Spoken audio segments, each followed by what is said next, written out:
Tayo ng halo-halo tsaka empanada.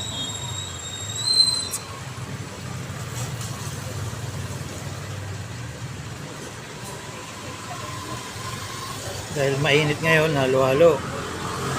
Dahil gutom tayo, empanada. Yan, kain tayo. Yan lang ang ano natin kasi yan lang kasya nung pera natin. Halo-halo at empanada. O yan. Sarap na empanada nila. Ayan, halo-halo. Daming sahog. Beans, dalawang beans, brown tsaka ayan o.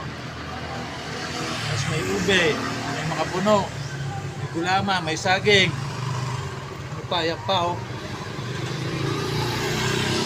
Sinangag na bigas, na malagkit. Tapos ito, gulaman. Tapos yan pa o. Ewan ko kung ano yan. Yan ang lahat ng sahog nito. Yan. Tapos meron pa empanada o. Yan, kain tayo. Oh, dito, kung gusto niyo mag-halo-halo, dito lang kayo. Nagbablog kasi din yun. Yan ang daming sahog o. Yan o. Sasawa kayo sa sahog. Sarap pa.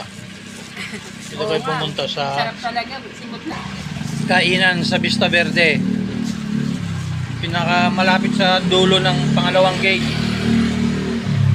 Ayan. Sarap Dito lang kayo din pumunta. ito, sarap din ang pansit nila.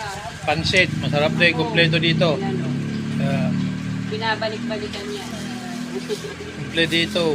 May bibingka pa, may empanada pa. Dito lang kayo pumunta. Kainan sa Vista Verde. Hanapin nyo lang. Yan, God bless. Ingat-ingat kayo lagi.